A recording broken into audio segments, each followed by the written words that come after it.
നമ്മളെല്ലാവരെയും സൃഷ്ടിക്കുകയും രക്ഷിക്കുകയും പരിപാലിക്കുകയും പാപങ്ങൾ മോചിച്ച് നീതീകരിക്കുകയും ആത്മാവിൽ നിറച്ച് തേജസ്കരിക്കുകയും ചെയ്യുന്ന നല്ലവനായ ദൈവത്തിൻ്റെ നാമത്തിൽ മാത്രം ഉണ്ടാകും. തേജോമയനായ ദൈവത്തെ പോലെ നമ്മളെയും തേജോമയരാക്കി നിത്യതയിൽ നിത്യമായി തന്നോടുകൂടെ ജീവിപ്പിക്കാൻ ആഗ്രഹിക്കുന്ന സ്വർഗീയ പിതാവിൻ്റെ മക്കളായി ശോഭിപ്പാൻ നമ്മളെ വിളിച്ചിരിക്കുന്ന ദൈവത്തിന് നമ്മൾ നന്ദി പറയുകയാണ്. കഴിഞ്ഞ പെന്തിക്കോസ്തി പെരുന്നാൾ നമ്മൾ സംബന്ധിച്ചവരാണ്. എന്നാൽ അത് പഴയ തുരുത്തിയിൽ പുതിയ വീഞ്ഞ് പകർന്നിട്ട് നമ്മുടെ പാത്രങ്ങൾ പൊട്ടിപ്പോയ അവരെ അപകടം ഒഴിവാക്കാൻ വേണ്ടി പുതിയ തുരുത്തിയിൽ പുതിയ വീഞ്ഞ് പകർന്ന് കർത്താവിൻ്റെ പരിശുദ്ധാത്മാവിൻ്റെ കുടിയിരിപ്പിൻ്റെ ഭവനമായി നമ്മളെ മാറ്റുവാൻ വേണ്ടി കഴിഞ്ഞ പെന്തിക്കോസ്തി പെരുന്നാൾ കഴിഞ്ഞതിന് ശേഷമുള്ള എല്ലാ ഞായറാഴ്ചകളും എല്ലാ ആഴ്ചകളും നമ്മളെ പുതിയ കർത്താവിൻ്റെ ഭവനമാക്കാൻ പണിയുകയായിരുന്നു. നമ്മുടെ കഴിഞ്ഞകാല ജീവിതത്തിൽ നമുക്ക് സംഭവിച്ചതായ അപകടങ്ങളെക്കുറിച്ച് യെശയ്യാവിൻ്റെ പുസ്തകത്തിൽ ഇന്ന് വായിച്ച 42 അധ്യായത്തിലെ പ്രവചനങ്ങൾ നമ്മൾ നിവൃത്തിയായിട്ടുള്ളതുകൊണ്ട് അവിടെ നിന്ന് നമ്മളെ പുതിയ സൃഷ്ടികളാക്കി പുതിയ ഭവനങ്ങളാക്കി മാറ്റുവാനുള്ള വേല ഇന്ന് ചെയ്യുകയാണ്. സങ്കേത ഭവനത്തിൽ നിത്യകുർബാന ആരംഭിച്ചിരുന്ന 50-ാം ദിവസത്തിലെത്തിയിരിക്കുന്നു. നിത്യകുർബാന ആരംഭിച്ചിരുന്ന 50-ാമത്തെ കുർബാനയാണ്. ഈ 50-ാമത്തെ കുർബാന നമ്മുടെ മാമോദീസായിൽ ലഭിച്ച അഭിഷേകം അത് തലയോളമാകാൻ, തലയ്ക്ക് മീതെ എത്തിക്കാൻ, അങ്ങനെ നമ്മുടെ അഭിഷേകം ആദ്യത്തെ പെന്തക്കോസ്ത് പെരുന്നാളെ സംബന്ധിച്ച് 120 പേർക്ക് ലഭിച്ച അനുഭവം ആയിത്തീരുവാൻ നമ്മൾ ആഗ്രഹിക്കുന്നു, പ്രാർത്ഥിക്കുന്നു, അതിനൊരുങ്ങുകയായിരുന്നു.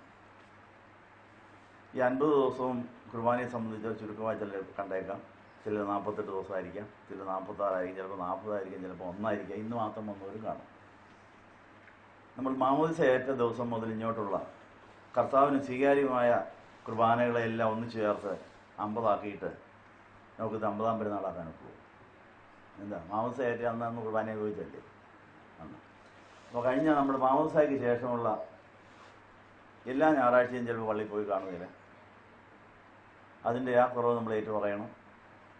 കർത്താവിന് സ്വീകാര്യമായി കർത്താവിൻ്റെ കയ്യിൽ നമ്മുടെ പ്രാണനെ ലഭിക്കത്തക്കവണ്ണം വിശുദ്ധ കുർബാനയിൽ സംബന്ധിച്ചിട്ടുള്ളതായ ദിവസങ്ങളിലെ ആ പ്രാണനെല്ലാം കൂടെ ചേർത്ത് കർത്താവിൻ്റെ ഉള്ളറയിൽ ശേഖരിച്ചു വെച്ച് ആത്മനിറവിന് വേണ്ടി നമ്മൾ പ്രാർത്ഥിക്കുകയാണ്.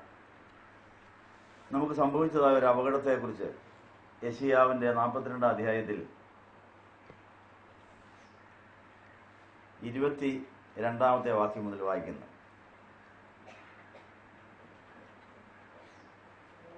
ഈ പുസ്തകമുള്ളവർക്കൊക്കെ എടുക്കാം. യെശയ്യാവിൻ്റെ പുസ്തകം 42 അധ്യായത്തിൽ 22-ാമത്തെ വാക്യം മുതൽ വായിക്കുന്നു. ശ്രദ്ധിച്ചു നോക്കുക. അവിടെ വിരൽ വെക്കാമെന്ന് നോക്കുക. അത് ദൈവാത്മാവ് അത് നമ്മളുടെ ചെവിയിൽ പറയുന്നത് കേൾക്കാൻ സാധിക്കുമെന്ന് നോക്കുക. യെശയ്യാവിൻ്റെ പുസ്തകം 42-ാമത്തെ അധ്യായം 22 മുതൽ വായിക്കുന്നു. യെശയ്യാവിൻ്റെ പുസ്തകത്തിന് 2 ഭാഗങ്ങളുണ്ട്. 1 മുതൽ 39 വരെയുള്ള ഭാഗം പഴയ നിയമ പ്രവചനങ്ങളും 40 മുതൽ 66 വരെയുള്ള ഭാഗങ്ങൾ പുതിയ നിയമ പ്രവചനങ്ങൾ ഉൾക്കൊള്ളുന്നതാണ്. അങ്ങനെ യെശയ്യാവിൻ്റെ പുസ്തകത്തിലെ 66 അധ്യായങ്ങളിൽ 66 പുസ്തകത്തിലെ സന്ദേശങ്ങളുണ്ട്. അപ്പോൾ 42-ാമത്തെ ഈ അധ്യായത്തിൽ പുതിയ നിയമത്തിൽ പെന്തക്കോസ്തി പെരുന്നാൾ സംബന്ധിച്ച് 120 പേർക്ക് കിട്ടിയതായ അനുഭവങ്ങൾ സൂചന ഇതിനകത്തുണ്ട്. വിശുദ്ധരായി തീർന്ന എല്ലാവർക്കും യെശയ്യാ 40 തൊട്ട് 66 വരെയുള്ള ആ പ്രവചനങ്ങൾ ഏറ്റുവാങ്ങിയവരാണ് അവരല്ല. ഇന്ന് നമ്മൾ ഈ പെരുന്നാൾ സംബന്ധിച്ചതിന് ശേഷം ശേഷിക്കുന്ന സമയം ഈ യെശയ്യാ 40 മുതൽ 66 ഭാഗങ്ങൾ തുടർച്ചയായിട്ട് വായിക്കുകയാണെങ്കിൽ പരിശുദ്ധാത്മ നിറവിൻ്റെ രഹസ്യങ്ങൾ അത് നിലനിർത്താനുള്ള രഹസ്യങ്ങൾ ഇതിനകത്തുണ്ട്. ഈ മുഖവരിയോടുകൂടെ യെശയ്യാവിൻ്റെ പുസ്തകം 42 അധ്യായത്തിൻ്റെ 22-ാമത്തെ വാക്യം വായിക്കുകയാണ്. എന്നാൽ ഇത് മോഷ്ടിച്ചും കവർന്നും പോയിരിക്കുന്ന ഒരു ജനമാകുന്നു. അവരൊക്കെയും കുഴിയിൽ കുടുങ്ങിയും കാരാഗൃഹത്തിൽ അടയ്ക്കപ്പെട്ടും ഇരിക്കുന്നു. അവർ കവർച്ചയായിപ്പോയി ആരും വിടുവിക്കുന്നില്ല. അവർ കൊള്ളയായിപ്പോയി മടക്കി തരിക എന്ന് ആരും പറയുന്നില്ല. നിങ്ങളിൽ ആര് അതിന് ചെവി കൊടുക്കും? ഭാവി കാലത്തേക്ക് ആര് ശ്രദ്ധിച്ചു കേൾക്കും? യാക്കോബിനെ കൊള്ളയായും ഇസ്രായേലിനെ കവർച്ചക്കാർക്കും ഏൽപ്പിച്ചു കൊടുത്തവൻ ആരാണോ? യഹോവ തന്നെയല്ലോ. അവനോട് നാം പാപം ചെയ്തു പോയി. അവൻ്റെ വഴികളിൽ നടക്കാൻ അവർക്ക് മനസ്സില്ലായിരുന്നു. അവന് ന്യായപ്രമാണം അവർ അനുസരിച്ചിട്ടുമില്ല. അതുകൊണ്ട് അവൻ തൻ്റെ ഉഗ്രകോപവും യുദ്ധകാഠിന്യവും അവരുടെ മേൽ പകർന്നു. അത് അവരുടെ ചുറ്റും ജ്വലിച്ചിട്ടും അവർ അറിഞ്ഞില്ല. അതവരെ ദഹിപ്പിച്ചിട്ടും അവർ കൂട്ടാക്കിയുമില്ല. അപ്പോൾ യെശയ്യാവിൻ്റെ പുസ്തകം 42 അധ്യായത്തിലെ 22 വാക്യം മുതൽ 25 വരെയുള്ള ഭാഗം ഈ ഭൂമിയിലുള്ള സകല മനുഷ്യരിലും നിവൃത്തിയായ ഒരു വചനമാണ്. നീതിമാൻ ആരുമില്ല, ഒരുത്തൻ പോലുമില്ല. എല്ലാവരും പാപം ചെയ്ത് ദൈവദേശം ഇല്ലാത്തവരായി തീർന്നു. അപ്പോൾ പാപത്തിന് നമ്മൾ വിൽക്കപ്പെടുകയാണ്. പാപം ചെയ്യുമ്പോൾ നമ്മൾ പിശാചിന് വിൽക്കപ്പെടുകയാണ്. അപ്പോൾ പിശാചിൻ്റെ വകയായി തീരുന്നവരെ പിശാച് എടുത്തോളാൻ പറയും. പാപം സിംഹം പോലെയാണെന്നുള്ള കാര്യം നമ്മൾ ഇതിന് വായിച്ചിട്ടുണ്ട്. പാപം ചെയ്താൽ സിംഹം ഇരയുടെ മേൽ ചാടി വീഴുന്നത് പോലെ പാപത്തിന് നമ്മളെ എപ്പോഴും ചാടി വീണ് തകർന്ന് വലിച്ചു കീറി പറിച്ച് തിന്നാനുള്ള അവകാശമാണ്. അങ്ങനെ നമ്മൾ നഷ്ടപ്പെട്ടു. നമ്മുടെ ഓരോ ദിവസത്തെ പ്രാണനെയും പാപസിംഹം വലിച്ചു കീറി ഉള്ളിലാക്കിക്കൊണ്ടിരിക്കുക. അങ്ങനെ ആ സിംഹം വളർന്നുകൊണ്ടിരിക്കുക. ആ സിംഹത്തെ തകർക്കാൻ യൂദായിൻ സിംഹമായ യേശുവിന് മാത്രമേ കഴിയുള്ളൂ. യേശുവിന് യൂദായിൻ സിംഹം എന്ന് പേരുണ്ട്. അപ്പോൾ അങ്ങനെ ഈ പാപസിംഹത്തെ തകർക്കാൻ യേശു സിംഹം പോലെ ചാടി അവൻ്റെ മേൽ തകർന്നവൻ പാതാളം വരെ പോയി പാതാളത്തെ കൊള്ള ചെയ്ത് പാതാളത്തിൽ അപഹരിച്ചിരുന്ന പ്രാണനെല്ലാം കൊള്ള ചെയ്ത് എടുത്തുകൊണ്ടാണ് സ്വർഗത്തിലേക്ക് ഉയർത്തെഴുന്നേറ്റ് പോയത്.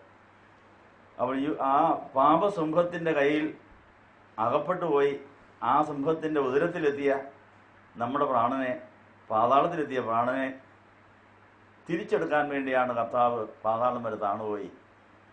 പാതാളത്തിൻ്റെയും മരണത്തിൻ്റെയും താക്കോലുള്ള കർത്താവാണ് പാതാളത്തിൻ്റെയും മരണത്തിൻ്റെയും കയ്യിൽ നമ്മുടെ പ്രാണനെ രക്ഷിച്ച് തന്നെ ഉള്ളിലാക്കുന്നത്. അങ്ങനെ ഉയർത്തെഴുന്നേറ്റ് യേശുവിൻ്റെ മാറിലെത്തുന്ന പ്രാണന് മാത്രമേ ആത്മാവിൽ നിറയാനൊക്കെയുള്ളൂ. സ്വയത്തിൽ ആശ്രയിച്ച് പാതാളത്തിൽ പോയ പ്രാണൻ അപ്പോഴും മരണത്തിൻ്റെയും പാപത്തിൻ്റെയും കയ്യിൽ തന്നെയായിരിക്കും. മാമോദിസായ്ക്ക് ശേഷമുള്ള 24 മണിക്കൂറും നമുക്ക് ദൈവേഷ്ടം ചെയ്യാൻ കഴിഞ്ഞിട്ടില്ല. മാമോദിസായ്ക്ക് ശേഷം നമുക്ക് തലയായുസോളം വളരാൻ കഴിഞ്ഞിട്ടില്ല. നമ്മളുടെ അശ്രദ്ധ കൊണ്ടും വീണ്ടും ഉള്ളതായ പാപം കൊണ്ടും നമ്മുടെ പ്രാണൻ പാതാളത്തിലെത്തിയതുകൊണ്ട് നമ്മൾ അപൂർണതയിലാണ്. ആ അപൂർണത പരിഹരിച്ച് നമ്മളെ പൂർണ്ണതയിലെത്തിക്കാൻ വീണ്ടും കർത്താവിത നമ്മളെ തേടി വന്നിരിക്കുകയാണ്. അപ്പം ഇന്നിവിടെ വന്നിരിക്കുന്നവരുടെ ആത്മീയ നിലവാരം പരിശുദ്ധാത്മാവ് വെളിപ്പെടുത്തി നിങ്ങളെ അറിയിക്കുകയാണ്. യെശയ്യാവിൻ്റെ പുസ്തകം 42 അധ്യായത്തിൻ്റെ 22 മുതൽ 25 വരെയുള്ള ഭാഗപ്രകാരം ഇത് മോഷ്ടിച്ചും കവർന്നും പോയിരിക്കുന്ന ജനമാണ്. നമ്മുടെ ഇന്നത്തെ നിലവാരം നിങ്ങൾ കേൾക്കണമോ? കഷ്ടത സഹിഷ്ണുതയും സിദ്ധതയെ പ്രത്യാശയും ഉളവാക്കി പ്രത്യാശയുടെ ധൈര്യം മുറപ്പിടിച്ചിട്ട് നമ്മൾ ദൈവത്തിൻ്റെ ഭവനമാകാനാണ് നമ്മളെ സ്നാനം തന്ന് യേശുവിനോട് ചേർത്ത് സഭയുടെ അംഗമാക്കിയത്. പക്ഷേ ഈ അനുഭവത്തിൽ നമുക്ക് അപൂർണതയുണ്ട്. കഷ്ടത സഹിഷ്ണുതയെയും സിദ്ധത പ്രത്യാശ ഉളവാക്കി പ്രത്യാശയുടെ ധൈര്യവും മുറിവുപിടിച്ച് ദൈവത്തിൻ്റെ ഭവനമാകുന്നതിന് മുടക്കികൾ ധാരാളമുണ്ട്. അതിന് 100-നും 21-നും ഇടയിൽ മുടക്കികളുടെ ആക്രമണങ്ങൾ കൊണ്ടാണ് നമ്മൾ മോഷ്ടിച്ച് കവർന്നു പോയിരിക്കുന്ന ജനമായിരിക്കുന്നു. ഇതാണ് നമ്മുടെ അവസ്ഥ. ഈ കാര്യം സ്വർഗത്തിലെ കമ്പ്യൂട്ടറിൽ എഴുതി കാണിച്ചത് നിങ്ങളെ ഇവരെ അറിയിച്ചിരിക്കുന്നു. അപ്പോൾ ഇന്ന് പെന്തക്കോസ്ത് പെരുന്നാൾ നടത്തണം. കഴിഞ്ഞ പെന്തക്കോസ്ത് പെരുന്നാൾ ഒത്തില്ല. ഞങ്ങൾക്ക് ഇന്നൊന്ന് ആ പെരുന്നാൾ വീണ്ടും തരണമെന്ന് പറഞ്ഞ് പ്രാർത്ഥിച്ച് നമ്മൾ 50 ദിവസം ഒരുങ്ങുകയായിരുന്നു. അപ്പോൾ നമ്മുടെ പ്രാണൻ അപഹരിച്ച പിശാചുക്കെല്ലാം കൂടി ചെന്ന് കർത്താവിനോട് പറഞ്ഞത് ഇവർ പെന്തക്കോസ്ത് നടത്താൻ പോവുക. പക്ഷേ അവിടെ പ്രാണൻ ഞങ്ങളുടെ ഇരിപ്പുണ്ടല്ലോ. അപ്പോൾ എങ്ങനെയാണ് പെന്തക്കോസ്ത് നടത്തുന്നത്? അതുകൊണ്ട് 100-നും 21-നും പ്രാണൻ മുടക്കികളുള്ളവരാണ്, ആത്മ മുടക്കികളുള്ളവരാണ്. 3 ലക്ഷം ജീവികളെ തരാമെങ്കിൽ ഞങ്ങൾക്ക് അവരെ വിട്ടുതരാമെന്ന് പറഞ്ഞ് വിലപേശിക്കൊണ്ടിരിക്കുക. വിലയുണ്ട്. ലഘുവൻ ബാധിച്ചതിന് സുഖപ്പെട്ടപ്പോഴേ 2000 പന്നിയെ ചോദിച്ച പോലെ ഇവരില്ല. 3 ലക്ഷം ജീവികളെയാണ് ചോദിക്കുന്നത്. കൊടുക്കാനുണ്ടോ നിങ്ങളുടെ? നമുക്ക് നമ്മുടെ പ്രാണനെ വീണ്ടെടുപ്പിന് ഒന്നും കൊടുക്കാനില്ല. നമ്മൾ പാവം ചെയ്ത് കൂട്ടിക്കൊണ്ടിരിക്കുക, പിശാചിനെ കൂട്ടിച്ചെന്ന് കയറിക്കൊണ്ടിരിക്കുക, അവൻ നമ്മളെ വിഴുങ്ങിക്കൊണ്ടിരിക്കുക, കർത്താവ് കൊണ്ട് ദുഃഖിച്ചുകൊണ്ടിരിക്കുക. അതുകൊണ്ട് 3 ലക്ഷം ജീവികളെ കർത്താവ് ഇന്നത്തെ പെന്തക്കോസ്ത് പെരുന്നാൾ പ്രമാണിച്ച് മാറ്റിയിട്ടിരിക്കുന്നു. സ്വർഗ്ഗകോടതി വിധിച്ചിരിക്കുക, എനിക്ക് അവരെ വേണം. അവരെ ഭരിച്ചുകൊണ്ടിരിക്കുന്ന തിന്മയുടെ ശക്തികൾക്ക് പകരം കൊടുക്കാൻ വേണ്ടി ഈ ഭൂമിയിൽ ഇത്രയും നാളും 3 ലക്ഷം ജീവികളെ മാറ്റിയിട്ടിട്ടുണ്ടായിരുന്നു. ഇന്ന് അത് അവർക്ക് വേണ്ടി മാറ്റിയിട്ടിരിക്കുന്നു. നിങ്ങൾ ഓരോരുത്തർക്കും അത് വീതിച്ചു തരാൻ പോവുകയാണ്. അതിനൊരു നന്ദി പറയാവോ? ഹല്ലേലൂയ. ദൈവമേ നിനക്ക് സ്തുതി. Hallelujah, hallelujah. കഷ്ടത സഹിഷ്ണുതയും സഹിഷ്ണു സിദ്ധതയും സിദ്ധത പ്രത്യാശയും ഉളവാക്കിയിട്ട് കർത്താവിൻ്റെ കുടിയിരിപ്പിൻ്റെ ഭവനം ആയത് എത്ര ശതമാനം? ചിലർ 0 എപ്പോഴും നിൽക്കുന്നു. കല്ലിട്ട വടി ഇരിപ്പുണ്ട് അവിടെ. കല്ലിട്ട വടി, വീട് കല്ലിട്ടിട്ട് അടുത്ത കല്ല് വെച്ചല്ലേ പണിയാൻ നമുക്ക്. അങ്ങനെ മാമൂസ ആയിട്ട് നാമതേ ക്രിസ്ത്യാനികളായി മാമൂസ രജിസ്റ്ററിലെ പേരും ഉണ്ടെന്ന് മാത്രമല്ല, അത് ഒരു കല്ല് പോലും വെക്കാത്തൊരു ഈ കൂട്ടുതീരുപ്പുണ്ട്. 79% വരെ പണി നടന്നവരാണ് ഈ കൊടുത്തു. അപ്പോൾ 100% പണി തീർന്നോ? 100% പണി തീരാതെ പെന്തിക്കോസ് നടക്കുമോ? ഇല്ല. പെന്തിക്കോസ് നടക്കണമെങ്കിൽ 3 ലക്ഷം ജീവികളിലേക്ക് ഇതിനെ തിരിച്ചു വിട്ടിട്ട് ഈ 79 100 ആകണം, 0 100 ആകണം. മുടക്കികൾ 100-നും 21-നും ഇടയിൽ കുത്തിപ്പിടിച്ച് നിൽക്കുക, അവകാശമുണ്ടെന്നും പറഞ്ഞു. അതിനവർ വീണ്ടും 3 ലക്ഷം ജീവികളെ കൂടെ ചോദിക്കുന്നു. വിശ്വാസം ഉറപ്പില്ല എന്നുള്ളതാണ് പിശാച് നമ്മളെക്കുറിച്ച് പറയുന്ന വലിയൊരു കേസ്. വിശ്വാസം പൂർണ്ണ വിശ്വാസമായി, ഉറച്ച വിശ്വാസമായി, മലകളെ നീക്കുവാൻ തക്ക വിശ്വാസമായി ഇതിനെ വഴി ഇപ്പോൾ സമുദ്രത്തിലേക്ക് വിടാം. സമുദ്രം പോലെ വലിയ പ്രശ്നമുണ്ടെങ്കിലും വിശ്വാസിക്ക് അതിനെ സമുദ്രത്തിൻ്റെ ആഴത്തിലേക്ക് മുക്കിക്കളയാൻ സാധിക്കുമെന്നാണ് പറയുന്നത്.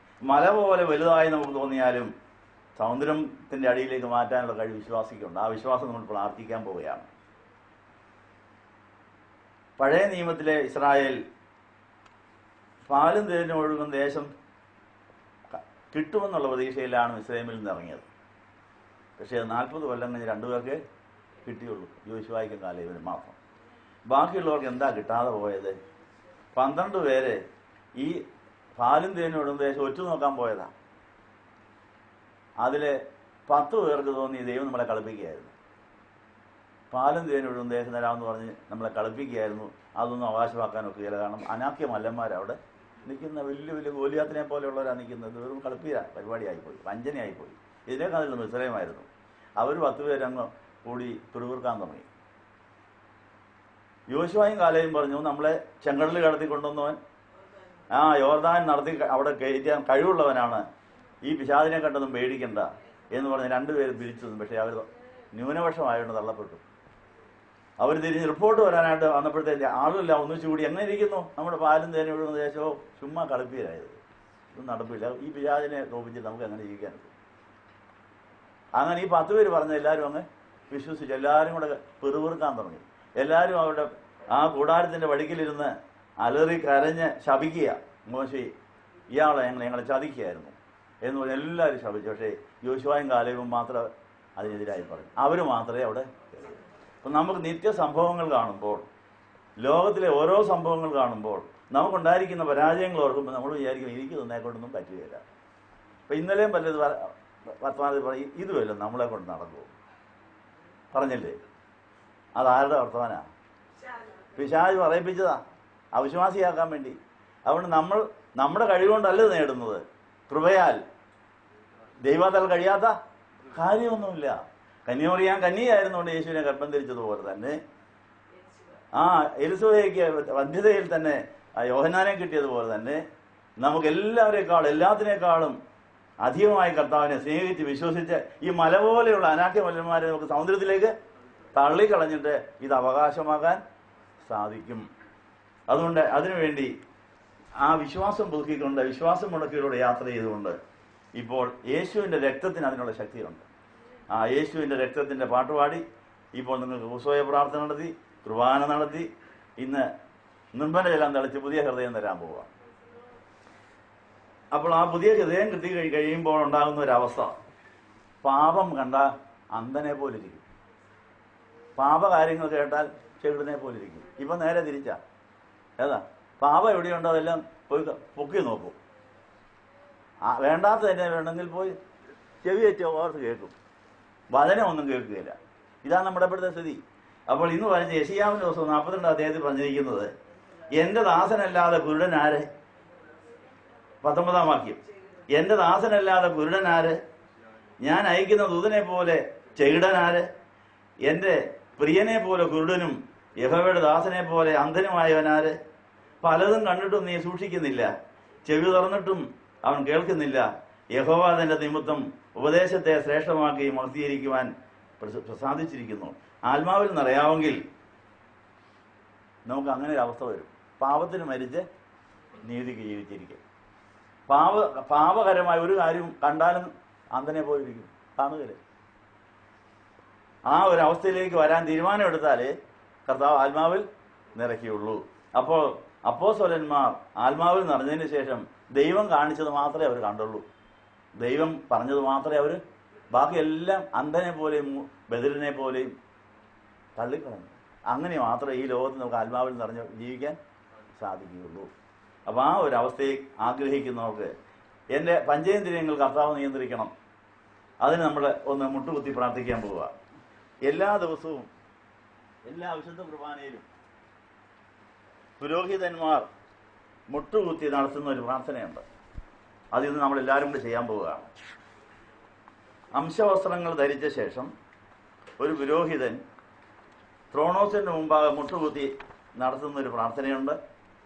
ആ പ്രാർത്ഥന ഇന്ന് നമ്മളെല്ലാവരും കൂടെ ചേർന്ന് നടത്തി നമ്മുടെ പഞ്ചേന്ദ്രിയങ്ങളെ കർത്താവിന് വേണ്ടി മുദ്ര വയ്ക്കാൻ പോവാം. എൻ്റെ കർത്താവിന് കാണേണ്ട കാര്യം മാത്രമേ ഞാൻ കാണുകയുള്ളൂ, എൻ്റെ കർത്താവിന് കേൾക്കേണ്ട കാര്യങ്ങൾ മാത്രമേ ഞാൻ കേൾക്കുകയുള്ളൂ. ബാക്കി എല്ലാ പാപ സാഹചര്യം, ഈ ദുഷ്ടൻ ഭരിക്കുന്ന ലോകത്തിലെ വേറൊന്നും ഞാൻ കാണുകയില്ല, കേൾക്കുകയില്ല. എനിക്ക് എൻ്റെ യേശു കണ്ടതുപോലെ കാണുന്നു. നമുക്ക് എല്ലാവർക്കും ചേർന്ന് ഈ പ്രാർത്ഥന ത്രോണോസിന് മുമ്പിൽ മുട്ടുകുത്തിക്കൊണ്ട് പുരോഹിതന്മാർ ഒത്തിരി രഹസ്യമായി പ്രാർത്ഥന നടത്തിയിട്ടുണ്ട്. ഇന്ന് രാജകീയ പുരോഹിത വർഗമായി വിളിക്കപ്പെട്ടിരിക്കുന്ന നിങ്ങളും ആ രാജകീയ പുരോഹിത വർഗത്തിന്റെ ആ വലിയ നിലവാരം ജ്വലിപ്പിക്കണമെങ്കിൽ ഇതേ അവസ്ഥ, ഈ അനുഭവം നമുക്ക് പ്രാപിക്കണം. ഈ പ്രാർത്ഥനയെ ചെയ്യില്ല. കുർബാന തക്സായാലും ഈ പ്രാർത്ഥന ചൊല്ലുവാൻ മുട്ടുകുത്താൻ ആരോഗ്യമുള്ളവർക്ക് മുട്ടുകുത്താം, അല്ലെങ്കിൽ നിങ്ങൾക്ക് തലകുനിച്ചുകൊണ്ട് ഈ പ്രാർത്ഥനയിൽ സംബന്ധിക്കാം. ഇങ്ങനെയാണ് ആ പ്രാർത്ഥന. സർവാധിപതിയും മനുഷ്യരുടെ അധർമ്മങ്ങളെ ക്ഷമിക്കുന്നവനും പാപിയുടെ മരണത്തിൽ ഇഷ്ടപ്പെടാത്തവനുമായ ദൈവമായ കർത്താവേ, അയോഗ്യനായ ഞാൻ എൻ്റെ ആന്തരിക കൈകൾ നിങ്ങളിലേക്ക് നീട്ടുന്നു. എല്ലാവരും കൈ നീട്ടിക്കാട്ടെ. നമ്മുടെ കൈകൾ ദൈവസന്നിധിയിലേക്ക് നീട്ടുന്നു. ബാഹ്യ കൈകൾ നീട്ടുന്നത് ആന്തരിക കൈകളിലൂടെ നീട്ടുന്നതിന് പ്രതീകമായിട്ടാണ്. എന്റെ സകല നിയമനങ്ങൾക്കും നിന്നോട് മാപ്പപേക്ഷിക്കുന്നു. കർത്താവേ, ഞാൻ നിന്നോട് പ്രാർത്ഥിക്കുന്നു. പൈശാചികമായ സകല വ്യാപാരങ്ങളിൽ നിന്നും എന്റെ ബോധത്തെ കാത്തുകൊള്ളണമേ. ദുർമോഹത്തോടെ നോക്കാതിരിക്കുവാൻ എന്റെ കണ്ണുകളെ കാത്തുകൊള്ളണമേ. വ്യർത്ഥമായത് കേൾക്കാതിരിക്കുവാൻ എന്റെ ചെവികളെ കാക്കണമേ. നിന്ദ്യ പ്രവൃത്തികളിൽ നിന്ന് എന്റെ കൈകളെയും ദുർഭാഷണങ്ങളിൽ നിന്ന് എന്റെ അധരങ്ങളെയും നിന്നിൽ ചലിക്കത്തക്കവണ്ണം എന്റെ അന്തരിന്ദ്രിയങ്ങളെയും അവിടുന്ന് കാത്തുകൊള്ളണമേ. അങ്ങനെ കാക്കപ്പെട്ടാൽ ഉണ്ടാകുന്ന ഒരു അവസ്ഥയാണ് ഇനി അടുത്ത പ്രാർത്ഥനയുടെ വാചകത്തിൽ. അങ്ങനെ ഞാൻ പൂർണ്ണമായി നിന്നിലായിത്തീരണം. അങ്ങനെ നമ്മുടെ പ്രാണൻ മുഴുവനും നിന്നിലായിത്തീർന്നാലേ കൃപാവരം കിട്ടുകയുള്ളൂ, അഭിഷേകം കിട്ടുകയുള്ളൂ. അങ്ങനെ പൂർണ്ണമായി നിന്നിലായിത്തീർന്നിട്ട് ദിവ്യ രഹസ്യങ്ങളുടെ നൽവരം നിന്നിൽ നിന്ന് ഇപ്പോഴും എപ്പോഴും ഞാൻ പ്രാപിക്കണമെന്ന് ഒന്ന് പറഞ്ഞാട്ടെ. അങ്ങനെ ഞാൻ പൂർണ്ണമായി നിന്നിലായിത്തീർന്ന് അവിടുത്തെ ദിവ്യ രഹസ്യങ്ങളുടെ നൽവരം അങ്ങയിൽ നിന്ന് പ്രാപിക്കുമാറാകണമേ. അങ്ങനെ നൽവരം പ്രാപിപ്പാൻ വേണ്ടി കൈനീട്ടി നിൽക്കുന്ന നിങ്ങളുടെ ഇടയിലൂടെ ഇപ്പോൾ പുരോഹിതൻ കടന്നു വന്ന് ഈ പടിഞ്ഞാറ് വശത്തെ ഈ ജനലുകളെയും ഇതിനെല്ലാം ശുദ്ധീകരിക്കുമ്പോൾ കുഞ്ഞാട്ടിൻ തിരു രക്തത്താൽ ഞാൻ ശുദ്ധനായി തീർന്നുള്ള പാട്ട് പാടിക്കൊണ്ട് ഇങ്ങനെ നിൽക്കുക. കുഞ്ഞാട്ടിൻ തിരു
2-ാം അധ്യായം 1 മുതലുള്ള വാക്യങ്ങൾ. പെന്തക്കോസ്ത് നാൾ വന്നപ്പോൾ എല്ലാവരും ഒരു സ്ഥലത്ത് ഒന്നിച്ച് കൂടിയിരുന്നു. പെട്ടെന്ന് കൊടുങ്കാറ്റടിക്കുന്നത് പോലെ ആകാശത്തു നിന്ന് ഒരു മുഴക്കമുണ്ടായി. അത് അവർ ഇരുന്ന വീടും മുഴുവനും നിറഞ്ഞു. അഗ്നിജാല പോലെ വളർന്നിരുന്ന നാവുകൾ അവർക്ക് പ്രത്യക്ഷമായി. അത് അവരിൽ ഓരോരുത്തരുടെ മേൽ താമസിച്ചു. എല്ലാവരും പരിശുദ്ധാത്മാവ് നിറഞ്ഞവരായി ആത്മാവ് അവർക്ക് ഉച്ചരിക്കുവാൻ നൽകിയതുപോലെ അന്യഭാഷകളിൽ സംസാരിച്ചു തുടങ്ങി. അന്ന് ആകാശത്തിന് കീഴിലുള്ള സകല ജനതകളിൽ നിന്നും യെരുശലേമിൽ വന്ന് പാർക്കുന്ന ഭക്തിയുള്ള യഹൂദ പുരുഷന്മാർ ഉണ്ടായിരുന്നു. ഈ മുഴക്കമുണ്ടായപ്പോൾ ജനക്കൂട്ടം വന്നുകൂടി. ഓരോരുത്തരും അവനവന്റെ ഭാഷയിൽ അവർ സംസാരിക്കുന്നത് കേട്ട് അമ്പരന്നുപോയി. എല്ലാവരും വിസ്മയത്തോടും ആശ്ചര്യത്തോടും കൂടെ, ഈ സംസാരിക്കുന്നവരെല്ലാം ഗലീലക്കാർ അല്ലയോ? എങ്കിൽ നാം ഓരോരുത്തരെയും നമ്മുടെ മാതൃഭാഷയിൽ ഇവർ സംസാരിച്ച് കേൾക്കുന്നതെങ്ങനെ? പാർഥ്യരും മേഥ്യരും എലാമ്യരും മെസൊപ്പൊത്താമ്യയിലും യഹൂദയിലും കപ്പദോക്യയിലും പൊന്തോസിലും ആസയിലും ഋഭുവിലും പമ്പുല്യയിലും മിസ്രയീമിലും ഖുറേനയോട് ചേർന്ന ലിബിയ പ്രദേശങ്ങളിൽ പാർക്കുന്നവരും റോമിൽ നിന്ന് വന്ന് പാർക്കുന്നവരും യഹൂദന്മാരും യഹൂദ മത അനുസാരികളും ക്രേത്യരും അറബികളുമായി നമ്മുടെ ഭാഷകളിൽ അവർ ദൈവത്തിന്റെ അത്ഭുത കാര്യങ്ങൾ പ്രസ്താവിക്കുന്നത് കേൾക്കുന്നുവല്ലോ എന്ന് പറഞ്ഞു. എല്ലാവരും വിസ്മയിച്ചു. പരിഭ്രാന്തിയോടെ എന്താണിതിന്റെ അർത്ഥം എന്ന് പരസ്പരം ചോദിച്ചു. ഇവർ പുതുവീഞ്ഞ് കുടിച്ചിരിക്കുന്നു എന്നും മറ്റു ചിലർ പരിഹസിച്ചേ പറഞ്ഞു. അപ്പോൾ പത്രോസ് 11 പേരോടും കൂടെ നിന്നുകൊണ്ട് ഉറക്കെ അവരോട് പറഞ്ഞത്, യഹൂദ പുരുഷന്മാരും യെരുശലേമിൽ പാർക്കുന്ന ഏവരുമേ, ഇത് നിങ്ങൾ മനസ്സിലാക്കുവീൻ. എന്റെ വാക്കുകൾ നിങ്ങൾ ശ്രദ്ധിച്ചുകൊള്ളുവീൻ. നിങ്ങൾ വിചാരിക്കുന്നത് പോലെ ഇവർ ലഹരി പിടിച്ചവരല്ല. പകൽ 3-ാം മണി നേരമല്ലേ ആയിട്ടുള്ളൂ. ഇത് യോവേൽ പ്രവാചകൻ മുഖാന്തരം അരുളി ചെയ്തത്രേ. ദൈവം അരുളി ചെയ്യുന്നു, അന്ത്യകാലത്ത് ഞാൻ സകല മനുഷ്യരുടെ മേൽ എന്റെ ആത്മാവിനെ പകരും. നിങ്ങളുടെ പുത്രന്മാരും പുത്രിമാരും പ്രവചിക്കും. നിങ്ങളുടെ യൗവനക്കാർ ദർശനം ദർശിക്കും. നിങ്ങളുടെ വൃദ്ധന്മാർ സ്വപ്നങ്ങൾ കാണും. എന്റെ ദാസിദാസന്മാരുടെ മേലും ഞാൻ ആ നാളുകളിൽ എന്റെ ആത്മാവിനെ പകരും. അവരും പ്രവചിക്കും. ഞാൻ മീതെ ആകാശത്തിൽ അത്ഭുതങ്ങളും താഴെ ഭൂമിയിൽ അടയാളങ്ങളും കാണിക്കും. രക്തവും തീയും പുകയാവിയും തന്നെ. യഹോവയുടെ വലുതും ഭയങ്കരമായുള്ള ദിവസം വരുന്നതിന് മുമ്പ് സൂര്യനിരളായും ചന്ദ്രൻ രക്തമായും മാറിപ്പോകും. എന്നാൽ യഹോവയുടെ നാമം വിളിച്ചപേക്ഷിക്കുന്ന ഏവനും രക്ഷിക്കപ്പെടും. ആമേൻ.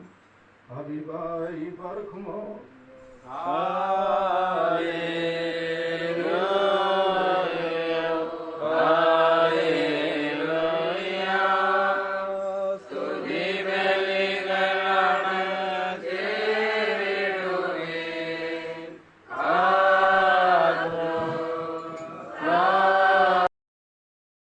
ഇന്നത്തെ 50-ാം ദിവസത്തെ ഈ വിശുദ്ധ കുർബാന നമ്മുടെ മാമോദിസ മുതൽ ഇതുവരെ നമ്മൾ അനുഭവിച്ച എല്ലാ കൂദാശകളുടെയും അപൂർണതകൾ പരിഹരിക്കാനുള്ള ഒരു കുടിശ്ശിക തീർത്തുള്ള ആരാധനയായിരുന്നു. നമ്മളെല്ലാം പല കൂദാശകൾ അനുഭവിച്ചവരാണ്. ഒരുക്കമില്ലാതെ, തിടുക്കത്തോടെ, അനുതാപമില്ലാതെ, അവിശ്വാസത്തോടെ, അല്പവിശ്വാസത്തോടെയൊക്കെ നമ്മൾ പലതും ചെയ്തത്. അതുകൊണ്ട് നമ്മൾ അനുഭവിച്ച പല അനുഭവങ്ങളും അപൂർണതയിൽ കിടക്കുന്നു. അതെല്ലാം പൂർണ്ണതയിലെത്തിക്കുന്ന പരിശുദ്ധാത്മാവാണ്. ആ പരിശുദ്ധാത്മാവ് നമ്മളെ പൂർണ്ണതയിലേക്ക് നയിച്ചുകൊണ്ടിരിക്കുന്നു. ഇന്ന് കുറേ പേർക്കെങ്കിലും 100% പെന്തക്കോസ്തിന്റെ അനുഭവം ലഭിച്ചതിൽ നമുക്ക് ദൈവത്തെ സ്തുതിക്കാം. ലഭിക്കാത്തവരാരും നിരാശപ്പെടേണ്ട. ഈ നിത്യ കുർബാന ഇവിടെ തുടരുക. നിങ്ങൾ എല്ലാ ദിവസവും പെന്തക്കോസ്തിയുടെ അനുഭവം പുതുക്കിക്കൊടുക്കുന്ന ശുശ്രൂഷയിലൂടെ തുടരുകയാണ്. അതിന് ആർക്ക് പൂർണ്ണമായി ദൈവസന്നിധിയിലാകാൻ കഴിയുന്നവർക്കൊക്കെ അഭിഷേകം കിട്ടിയിരിക്കും. അതുകൊണ്ട് എല്ലാ കുർബാനയിലും ഈ മുട്ടുകുത്തിയുള്ള പ്രാർത്ഥനയുണ്ട്. നിങ്ങൾ വരുമ്പോൾ തന്നെ അതിരാവിലെ തന്നെ വന്ന് മുട്ടുകുത്തി കുരിശിൻ്റെ അടുത്തൊക്കെ പോയി ഒന്ന് പ്രാർത്ഥിച്ചിട്ട് എൻ്റെ പ്രാണനെ മുഴുവൻ നിൻ്റെ ഉള്ളിലാക്കി ആ കൃപാവരത്തിന് എന്നെ യോഗിയാക്കണമെന്ന് പറഞ്ഞാൽ എന്ന് നിങ്ങൾ പൂർണ്ണമായി പ്രാണന യേശുവിലാന്ന് അന്ന് നിറഞ്ഞിരിക്കും. അന്ന് കവിഞ്ഞൊഴുകിക്കൊണ്ടേയിരിക്കും. അത് കുറയാതെ നോക്കുക, കുറഞ്ഞാൽ പിന്നെയും നിറയ്ക്കുക. ഇങ്ങനെ നമ്മുടെ അനുദിന ജീവിതത്തിൽ ആത്മനിറവ് പുതുക്കുന്ന അനുഭവമാണ് വിശുദ്ധ കുർബാന. വിശുദ്ധ കുർബാന പൂർണ്ണ മധ്യസ്ഥ പ്രാർത്ഥനയും പൂർണ്ണ സുവിശേഷ വേലയും കൂടെയാണ്. കർത്താവിനെ ഓർക്കുകയും ഓർപ്പിക്കുകയും ചെയ്യുന്ന സമ്പൂർണ്ണ സുവിശേഷ വേലയാണിത്. ഇപ്പോൾ ഇന്നത്തെ വിശുദ്ധ കുർബാനയ്ക്ക് എത്ര സമയം എടുത്തു? എപ്പോഴാണ് തുടങ്ങിയത്? 8:30 തുടങ്ങിയില്ലേ? 8:30 തുടങ്ങി. ഇപ്പോൾ എത്രയായി? ഇപ്പോൾ എത്ര മണിക്കൂറായി? 3 മണിക്കൂർ കൊണ്ടാണ് ഈ കുർബാന തീർന്നത്. 1 മണിക്കൂർ കൊണ്ട് വേണേലും തീർക്കാം ഇല്ലേ? 1.5 മണിക്കൂർ കൊണ്ട് തിങ്കളും ചൊവ്വായും 1.5 മണിക്കൂർ കൊണ്ട് തീർക്കും. 7 തുടങ്ങി 8:30 തീർക്കും. ഇങ്ങനെ പലതരം കുർബാനകളുണ്ട്. അതിനേക്കൊക്കെ എളുപ്പത്തിൽ ചൊല്ലാവുന്നൊരു കുർബാനയുണ്ട്. ഏതെന്നറിയാവോ? ജപമാല മുത്തേ പിടിച്ചുകൊണ്ട് സ്തോത്രം പറയുന്നു. ഇത് സ്തോത്ര കുർബാനയാണ്. ഈ കുർബാന സമാധാനം വരെയും യേശുവിൻ്റെ ജീവചരിത്രം ഓർക്കാനായി ജപമാല വെച്ചിരിക്കുന്നു. ജപമാലയുടെ ഓരോ മുത്തുകളും യേശുവിൻ്റെ ഓരോ ദിവസങ്ങളെയും ഓരോ സംഭവങ്ങളെയും ഓർക്കാൻ വേണ്ടി വെച്ചിരിക്കുന്നതാണ്. അങ്ങനെ ത്രിയേക ദൈവത്തെ സ്തുതിച്ച് മാതാവിനെയുള്ള അപേക്ഷ, പരിശുദ്ധന്മാരുള്ള അപേക്ഷ, കർത്താവിൻ്റെ ജനനം മുതൽ സ്വർഗാരോഹണം വരെയുള്ള രണ്ടാമത്തെ വരെയുള്ള കാര്യങ്ങൾ ഓർക്കാൻ സഹായകരമായിട്ടുള്ള ഒരു സഹായിയാണ് ജപമാല എന്ന് പറയുന്നത്. അത് ഏതെങ്കിലും പ്രത്യേക സഭക്കാർ മാത്രമല്ല, ആർക്ക് വേണമെങ്കിലും ഉപയോഗിക്കാവുന്നതും വിശുദ്ധന്മാരൊക്കെ ഉപയോഗിച്ചതും ആണൊരു ഒരു കാര്യമാണ്. നമ്മുടെ അശ്രദ്ധ ഉണ്ടാകാതിരിക്കാൻ ഇത്. അപ്പോൾ നിങ്ങൾക്ക് ഈ കുർബാന കഴിഞ്ഞാൽ അടുത്ത കുർബാന തുടങ്ങാം. സ്തോത്ര കുർബാന, ഇടപെടാതെ അർപ്പിക്കേണ്ട സ്തോത്ര കുർബാന. അത് മറന്നു പോകാതിരിക്കാൻ നിങ്ങളുടെ കയ്യിലൊരു ജപമാലയുള്ളത് നല്ലതാണ്. അത് കഴുത്തേലോ കയ്യിലോ ഉണ്ടെങ്കിൽ അതിൻ്റെ ഓരോ മുത്തേലും പിടിച്ചുകൊണ്ട് സ്തോത്രം ചൊല്ലിക്കൊണ്ട് പോയാൽ പിന്നെ കിട്ടിയ അനുഗ്രഹം ചോർന്നു പോവുകയില്ല. കിട്ടിയ അനുഗ്രഹം ചോർന്നു പോയാൽ പിന്നെ കാലിയാകുന്നിട്ട് പിശാച് തിരികെ കയറും. ഒരു കുപ്പിക്കകത്ത് നിറച്ച് വെള്ളം ഇരിപ്പുണ്ടോ? കുപ്പിയിൽ വെള്ളം നിറഞ്ഞപ്പോൾ ഒരു ശബ്ദം കേട്ടു. അതെന്നാണെന്നറിയാവോ? അകത്തെ വായു വെളിയിലോട്ട് പോകുന്ന ശബ്ദമാണ്. ഇനിയും കുപ്പിയിലെ വെള്ളം കമത്തി വേറെ ആൾക്ക് കൊടുക്കുകയാണെങ്കിൽ അന്നേരം ഒരു ശബ്ദം കേൾക്കും. ആ ശബ്ദത്തിൻ്റെ അർത്ഥം തന്നെ അറിയാവോ? വെള്ളം പോയ സ്ഥലത്തേക്ക് വായു തിരികെ കയറുക. ഈ 2 ശബ്ദത്തിൻ്റെ അർത്ഥം നിങ്ങൾ തിരിച്ചറിയണം. ഇപ്പം നിറഞ്ഞിരിക്കുകയാണെങ്കിൽ പിശാച് വെളിയിലും ദൈവാത്മാവ് അകത്തുവാ. ആർക്കെങ്കിലും ഇത് കമത്തി അങ്ങോട്ട് കൊടുക്കുകയാണെങ്കിൽ കുടുകൂടാന്ന് പറഞ്ഞുകൊണ്ട് ഇതങ്ങ് പോകും. അപ്പോൾ കുടുകൂടാന്ന് പറഞ്ഞ് ആര് കയറും? പിശാച് കയറും. പിന്നെ എത്രയും വേഗം പോയി മുട്ടുകുത്തി പ്രാർത്ഥിച്ച് വീണ്ടും നിറഞ്ഞേച്ച് വേറെ എങ്ങോട്ടും പോകാം. അല്ലെങ്കിൽ ഈ കയറിയ പിശാചിനെയും കൊണ്ടായിരിക്കും നടക്കുന്നത്. മനസ്സിലായോ? അപ്പോൾ ഇടപെടാതെയുള്ള പ്രാർത്ഥന നിങ്ങൾ ശ്രദ്ധിക്കണം. അങ്ങനെ കമത്തി ആർക്കും കൊടുക്കണ്ട, ചെരിച്ചും കൊടുക്കണ്ട. നേരെ നിൽക്കുക, കവിഞ്ഞൊടുക്കുന്ന മാത്രം. അപ്പോൾ എന്നും നിറഞ്ഞിരിക്കുക. മനസ്സിലായോ? അതുകൊണ്ട് ധൃതി വെച്ച് ആർക്കും കമത്തി കൊടുക്കണ്ട, ചുവടിയിൽ നിന്ന് തുരന്നും കൊടുക്കണ്ട. അടിയിൽ ചാപ്പട്ടെ തുറന്നു കൊടുത്താൽ മുഴുവൻ അങ്ങ് പോകും. ഇങ്ങനെയൊക്കെയാണ് നമ്മുടെ കൊട. അതുകൊണ്ട് ബന്ധുക്കസ് കഴിഞ്ഞാൽ പിന്നെ ഷൂ എന്ന് പറഞ്ഞിരിക്കൊന്നുമില്ല. അതുകൊണ്ട് നമ്മൾ ഇന്ന് മുതൽ എന്നും ബന്ധുക്കസ് വേണമെങ്കിൽ എന്നാ വേണം? പാത്രം വിശ്വാസത്തിൻ്റെയും പ്രത്യാശയുടെയും ദൈവസ്നേഹത്തിൻ്റെയും തിരികെയിൽ വേണം ഈ കലം വെക്കാൻ. ഇതൊരു കലമാണ്, മൺകലമാണ്. മൺകലം ഉരുണ്ടു പോകാതിരിക്കണമെങ്കിൽ ഈ 3 ചരടുകൾ ചേർത്തൊരു തിരികെ ഉണ്ടാകുന്നുണ്ട്. ആ തിരികയുടെ പേരെന്നാ? വിശ്വാസം, പ്രത്യാശ, ദൈവസ്നേഹം.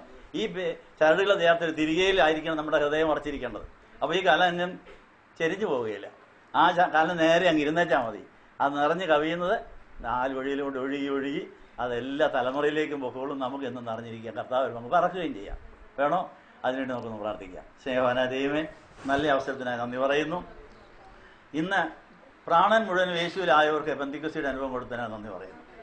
പെന്തിക്കോസ്തിയുടെ അനുഭവം അപൂർണമായിപ്പോൾ ആരും നിരാശപ്പെടാതെ അത് പൂർണ്ണതയിലെത്തുവാൻ പിശാചിന്റെ അവകാശങ്ങൾ അളന്ന് കൊടുത്ത് അങ്ങനെ യെഹെസ്കേൽ 47 പറഞ്ഞിരിക്കുന്നു. അതിനപ്രകാരം ഓരോ 1000 മുഴവും വളർന്ന് ഓരോ 1000 അടിയും വളർന്ന് പിശാച് ചോദിച്ചിടത്തോളം പകരം കൊടുത്ത് അങ്ങനെ ഞങ്ങളുടെ പാദം നനയുന്ന വെള്ളം മുട്ടോളമായിട്ടുള്ളത് അരയോളമുള്ളത് കഴുത്തോളം തലയ്ക്കും ഇതൊക്കെ ആക്കി എന്നും കഴുത്തിന്റെ മുകളിൽ ഈ ജീവജലം നിർത്തി ഈ ജീവജലത്തിന്റെ അക്കരയ്ക്ക് കടന്ന് ജീവവൃക്ഷം നിൽക്കുന്ന സ്ഥലത്ത് ചെന്ന് 12 മാസം പുത്തൻ ഫലം കായ്ക്കുന്ന ആ വൃക്ഷത്തിന്റെ ഫലങ്ങൾ എന്നും പറിച്ച് ആസ്വദിച്ച് അത് അനേകർക്ക് കൊടുത്ത് ജന്മസാവലയും ഇടയുവാൻ ഞങ്ങളെ സഹായിക്കണമെന്ന് യേശുവിന്റെ നാമത്തിൽ യാചിക്കുന്ന പിതാവിനും പുത്രനും പരിശുദ്ധാത്മാവിനും സ്തുതിക്കുവാനായിട്ട് തന്നെ.